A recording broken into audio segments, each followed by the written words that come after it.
Hello, everybody. Finally, I am continuing on to chapter 2. I am trying to refine my presentation method, so I have decided to create a slideshow, and hopefully, this is easier on the eyes as well. Same format as chapter 1 in the sense that I will first show all the pages. And one additional note, I've actually split this chapter into two parts. This will be part 1, so that the videos are not as long. I know people nowadays have a very short attention span, and also to put videos out faster to motivate me to translate on a more regular basis now that I have a good understanding of the material in the book and all that it implies. This chapter specifically, amazing. Simply amazing. Simply amazing. So, in case you didn't watch the first video, chapter 1, all the red will be the references he used, and the bolded words are the names of the sources that he used, and what follows is usually their actual text or however they manifested whatever they said. Out of curiosity, if anybody ends up watching this video, let me know how this presentation method compares to previous presentation method. In other words, does this help? To me, it doesn't make much of a difference, but perhaps to you it does.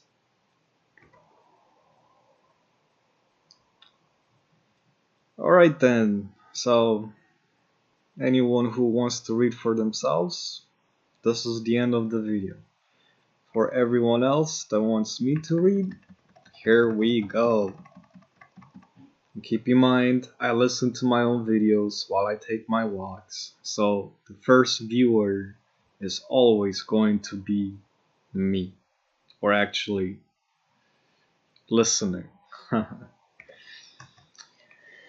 Chapter 2, the New Stone Age or Gilded Age. Neolithic Invasion, the Paleochtonic Current or Old Pelasgic. Page 154. Diluvian times passed, and we enter second prehistoric period, named New Stone Age or Gilded Stone Age. This epoch constitutes a new era of fundamental transformation of the moral and social aspects of the old world. A new and unexpected civilization floods Europe.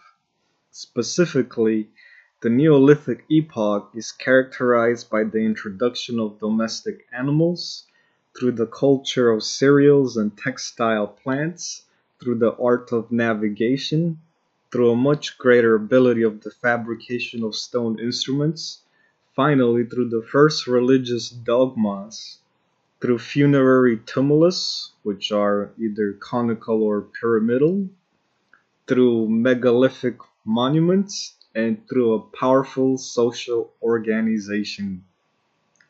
Still, this entire material and moral civilization of the Neolithic period in Europe belongs to a new migratory population in these parts from another continent, and in no case belonging to the indigenous primitive races. This new ethnic migration in Europe constitutes the so-called Neolithic invasion, the most expansive historically known. Still around the start of the Neolithic epoch, there appears in Europe new ethnic types, two races of humans, out of which one is specifically dolichocephali or have elongated skulls, gifted with a superior intelligence, with great ideas, with powerful actions, and with more evolved social instincts. These people, based on the moral patrimony which they brought with them and based on the findings of archaeological science, came to Europe from the central areas of Asia.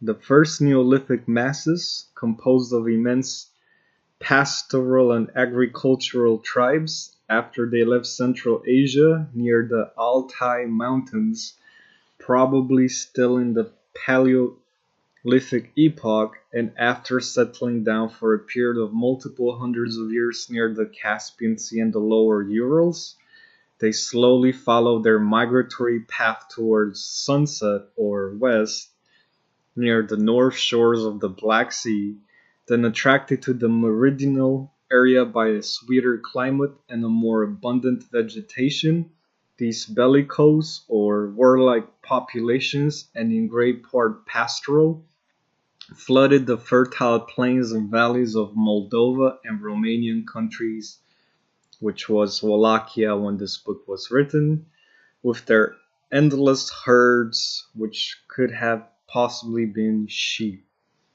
Here at the lower Danube, and especially in the Dacian countries, the fact is clear, was formed and coagulated the great and powerful center of the Neolithic populations in Europe, the center of a new race of humans, of a tall stature and vigorous, with an old patriarchal organization, with severe religious ideas, and with a passion probably brought from Asia to sculpt in living stone their enormous statues of their divinities.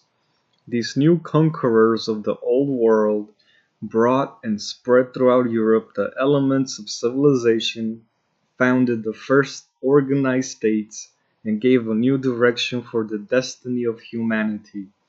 Over a course of multiple hundreds of years, this active and laborious race, gifted with a miraculous power of growth and expansion, continues its migration from the lower Danube to the meridional parts. From the heights, valleys, and plains of the Carpathians, unceasing swarms of new pastoral tribes passed over the great river, or the Danube, of the Old World and overflowed in compact and organized groups over the entire Balkan Peninsula. This is the great meridional current, or Carpato-Mycenic, which in English is Carpathian Mycena current, which coming from Central Asia formed in the Carpathians its first European country, or homeland, and instituted the first moral principles of the new civilization, which evolved so greatly later on over Greece and the lands of Minor Asia. Page 156. Or utilizing other words, this is the old Pelasgian current or Paleochton of the old humans or people born rightly out of the earth. Greek word follows, as they refer to themselves. Page 157. Nevertheless, this powerful Neolithic migration formed only a part of the great ethnic invasion which characterizes this epoch. Other pastoral tribes, other social groups, which likewise came from Asia towards Europe following the footsteps of the first Neolithic current, no longer able to migrate towards the lower Danube, walked over Upper Bessarabia and Moldova, and taking the arc of the northern Carpathians spread out over Bukovina, Galicia, Silesia, and Moravia. A significant part of this new Neolithic masses made a diversion towards south. Some passed over the North Carpathians and settled in the upper parts of the Tisa River, others climbing over the lower Marcului Valley spread out over Pannonia in the Noric which might be the Noric Alps, over Upper Dalmatia and continue towards the Alps and Italy.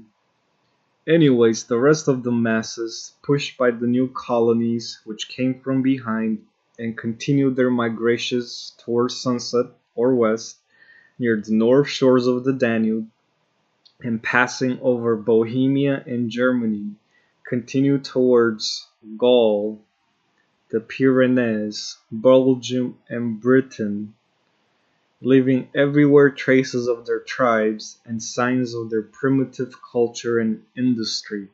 This is the second Neolithic current, or central, which presents in Europe two well-constituted branches, one Carpathian Pannonian Alpine and the other Carpathian Galician. Page 158. This current introduced in Central and West Europe, in Pannonia, in the Noric Alps, possibly, Superior Dalmatia, Rhaetia, which was the south side of Gaul, south side of the Alps, which included the Grisoni, which were Swiss people, and Tyrol, and North Lombardy.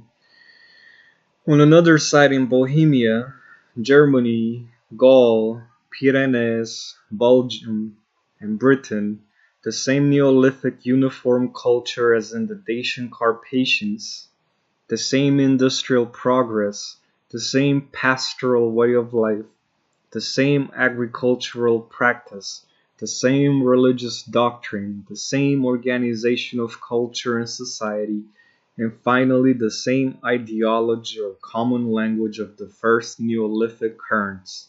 Still, the great ethnic migration which started in Asia towards Europe continues during this entire Neolithic epoch.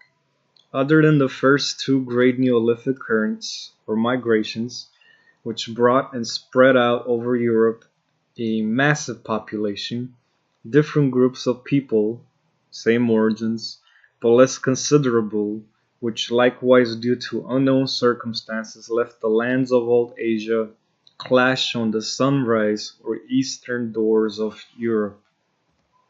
Page 159.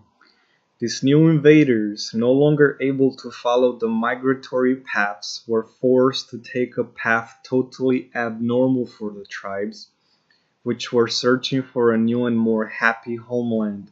They took the path upwards near the shores of the Dnieper River, towards the Baltic Sea, occupied the lands of Lithuania, and from here a part of them settled westwards near the coastline of North Germany, and other tribes moved to Sweden and Norway. This is the Neolithic Nordic current, named by some French archaeologists Hyperborean. I am listing the reference here because the word Hyperborean is important. So here it goes. The denomination of Hyperborean current applied to the Neolithic tribes near the Baltic Sea does not correspond to the geographical exactitude nor historical. Hyperborei were Pelasgian people who had in prehistoric times such an important cultural role, appear to us in their epoch of greatness with their homes to the north of the lower Danube, and in the Carpathians, which back then in history were also known as the Riphae Mountains. Later on, the name of Hyperborean, because of homogeneous or similar ethnicity, was applied by the Greek authors to other Pelasgian tribes whose areas were never clearly established. End of reference. The first two Neolithic currents or migrations present to us the same common foundations of civilization, the same mode of life, and the same cult, and they belong due to their same ethnic background, or dolichocephaly cults, and same remnants of their idioms, or their words or language, to the same race of people, a race which in a distant prehistoric epoch lived on the lands of Asia in a social and religious community.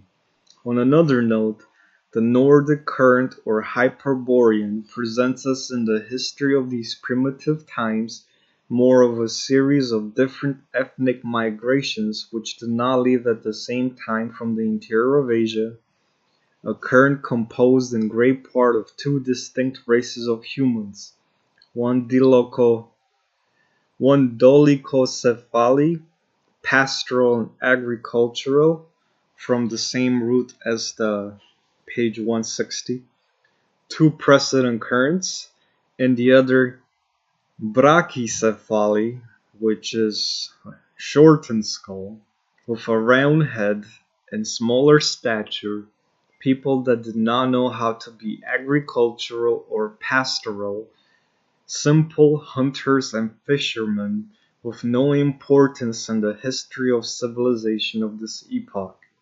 But these people seem to rule today, huh? I'm one of them, but I don't rule. Anyways, still out of all these Neolithic migrations, the most important role of the European civilization was the meridional current or Paleocton, which he also calls Carpathian Mycenae. The first station which occupied in a durable way this Neolithic current was the old Dacian countries, gifted by nature with vast and fruitful plains, with valleys and magnificent forests traveled by countless bodies of water. Here forms the great center of agglomeration of the Neolithic populations, the first adoptive homeland for the great masses of pastors, which came with the captains, with the tribes, with the gods, and with their herds from Asia towards the Danube. We have exposed on these pages the origins, progress, and character of the Neolithic conquest, which puts under submission, populates, and civilizes the vast lands of Europe. The Neolithic epoch is presented to us this way in Europe, with the exception of the shores of the Baltic Sea, homogeneous and unitary from an ethnic point of view, homogeneous and unitary from a cultural point of view.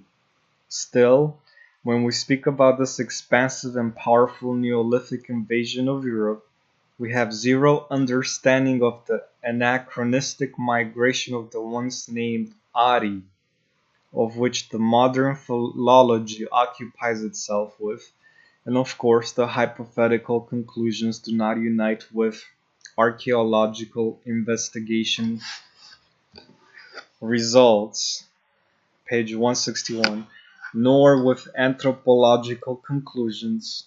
On the contrary, we have in our view a migration much earlier than the Metal Epoch, or the self-proclaimed Ariani, which might be Aryans, a migration that took place long before the migration to Europe of the Greeks, Celts, Germans, and which left behind real signs of pre-Hellenic, or before the Greeks, and pre-Celtic culture in all the countries which it occupied or touched. Now the reference part. I will have to say that the reference part is equal or more important than the main text. Judge for yourself. Page 155, reference 1. The memorable immigration which spreads out and floods over continental Greece and the islands we currently name Carpato-Mycenic, or Carpathian Mycenae in English.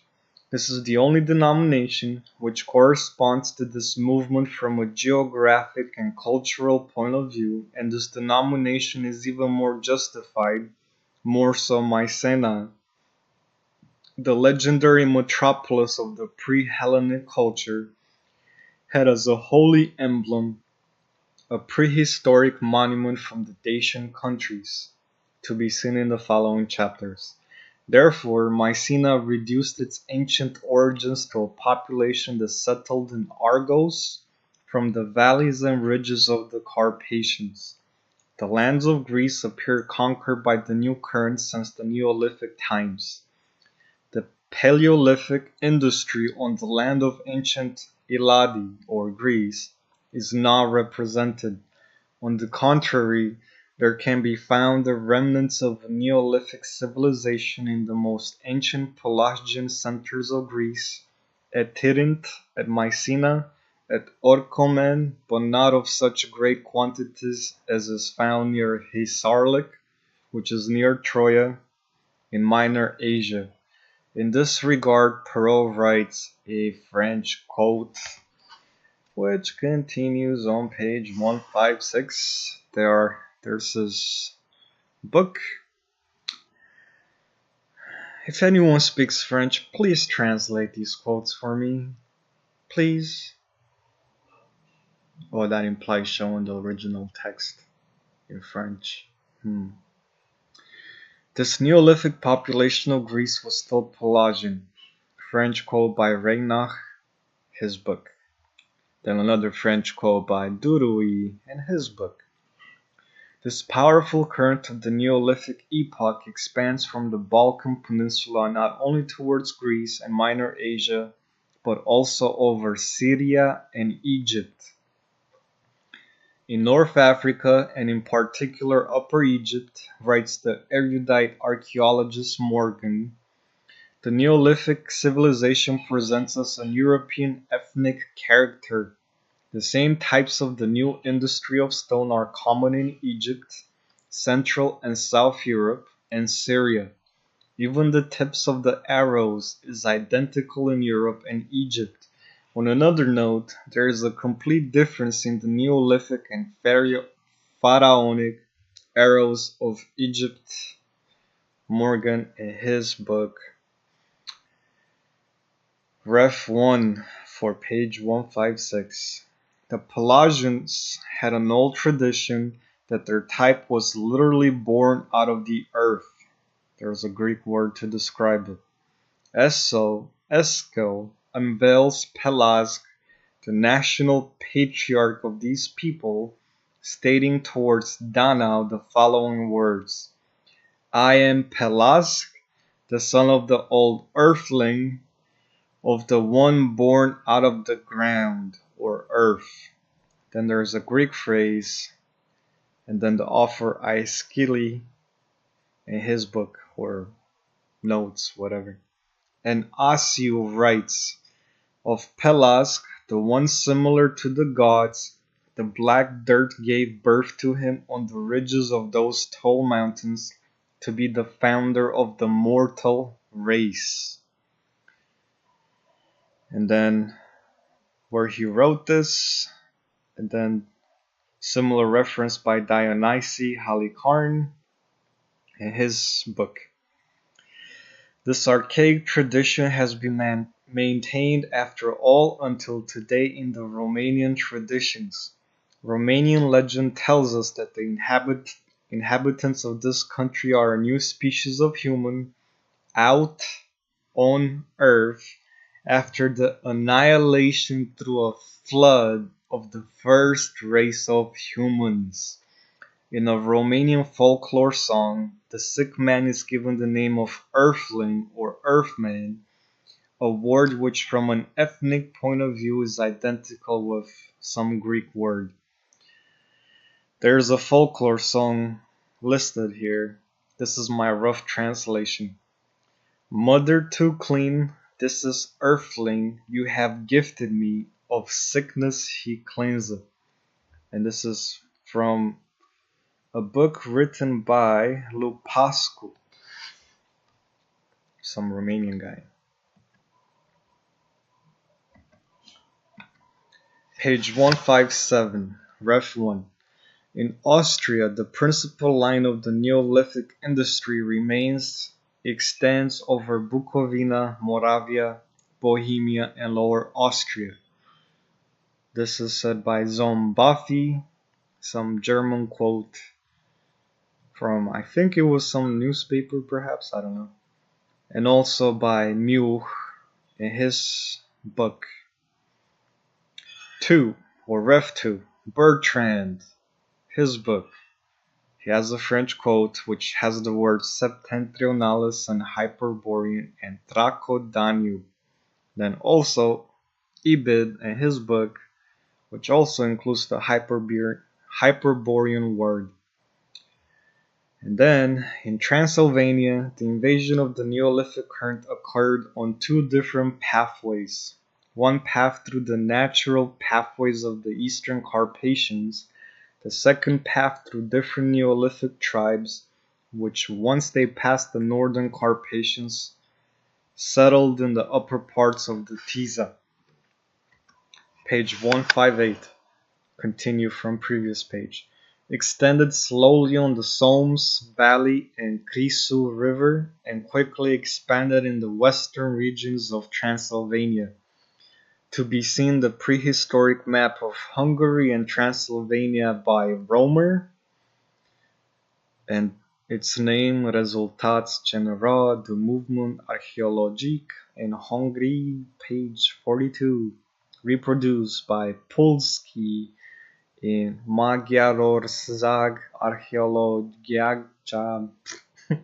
I'm butchering, I'm sorry. So yeah, original map Romer, reproduced by Pulski. These roads of Neolithic invasion in Transylvania are indicated in a very clear mode through the type and nature of the different Neolithic materials fabricated in these regions. Ref 1. About these extraordinary masses of people of prehistoric times writes the Notes of Homer. It is said that the earth, pushed by the immense multitude of people lacking piety, addressed Jove or Jupiter with the prayer to ease her from this burden. For this scope, Jove or Jupiter first inflamed the Thebaic, which might mean Thebaic, war, or the War of Thebes, war in which many died.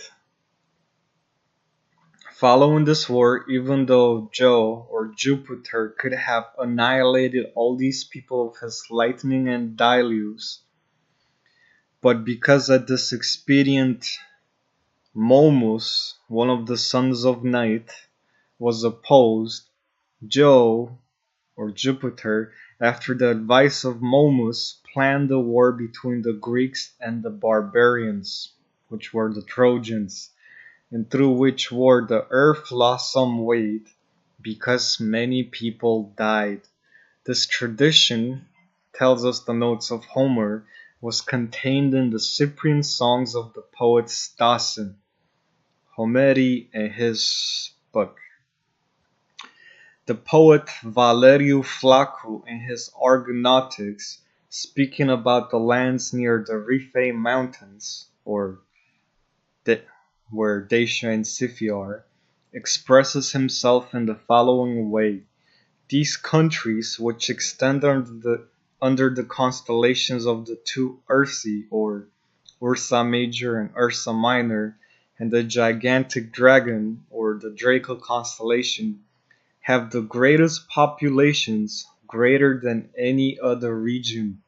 Finally, Herodot, speaking about the populations north of Greece, writes, the Thracian population forms after the Indian population the most numerous population on the surface of the earth, and if they were governed by a single man, and if some among them could unite, then they would be unbeatable and the most powerful among all the nations. Page 159. At the Romanian nation, it was maintained until today, or the 1900s, the memory of this great mass of people which once existed on the lands of Dacia. A while ago, a tradition from Zelistanca commune, Buzău County, there used to be on these lands a thick multitude of people so that they could no longer fit to stay in one place, and they say, in the time of Poiade, which might mean caravans. Caravans. There used to be more villages on the land of the commune Șchiopen. What happened to the people from these places? The elders say that God probably destroyed them because there was too many. This is according to Professor I. Gibonescu. Thus, at the core, the same tradition as at the cycle poet Stasin there was divine intervention for the easing of the earth of this burden of people. Finally, the abandoned plow marks from the mountains tells us another tradition from commune Kalinesh, Volcha County, were made since the times when there were too many people on earth and there was no place left to set up camp. And then Ref 1 is the one about the Hyperborean current, which I already stated in the main text. Page 160. Ref 1. In the prehistoric Gorganele, which is also known as tumuli, which are ancient burial mounds, on the eastern side of Galicia, in the lands of Moscow, Minsk, and Lithuania, there are found dolicephali craniums, while at the same time the Rutenia, or West Ukraine, and Polish population of today is brachycephali. These prehistoric dolicephali craniums are also found in South Germany and Lazio, which was an old country in Italy south of the Tiber River. And this is according to Korrespondenzblatt, which might be a person, a journal, something, I don't know. The Dolicephali Neolithic type is also presented in Switzerland in the houses built on pillars. This is important, remember this, houses built on pillars.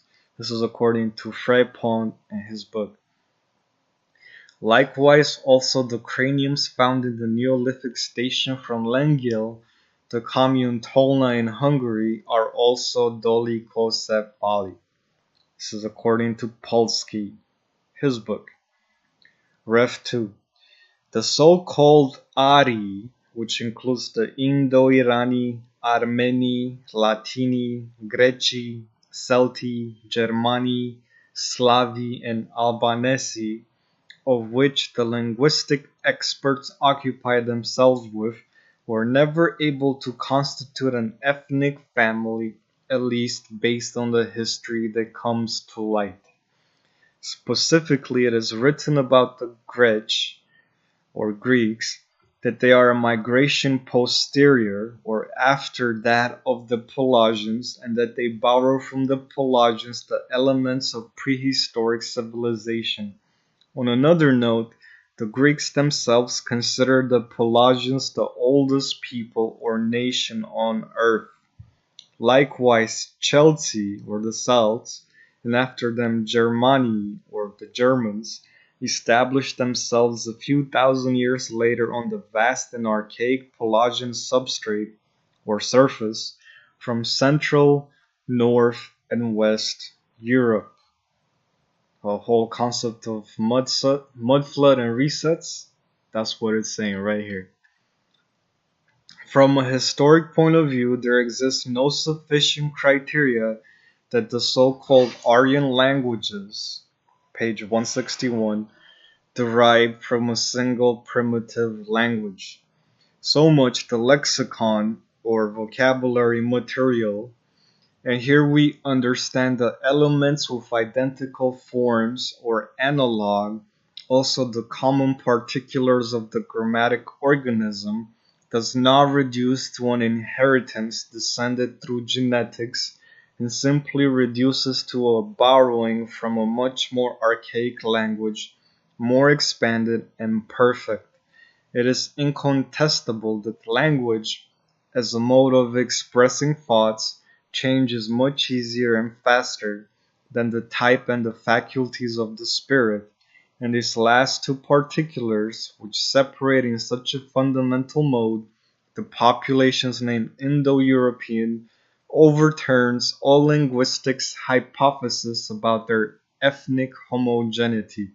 The fact is clear that from the Neolithic epoch until today, there has been no new differentiation of types. They are the same today as they were in prehistoric times. Therefore, the theory of the Atri, as linguistics portrays, cannot be sustained with historic arguments, nor anthropological. Everywhere it cannot be admitted at these populations a homogeneity not somatic nor linguistic. And this concludes part 1 of chapter 2. The second part, he literally titles additional notes. And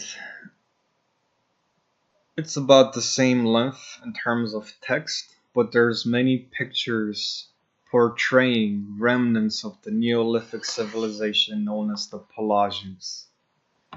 After I do part 2, I will make a chapter 2 analysis and continue from there. 35 minutes, making progress.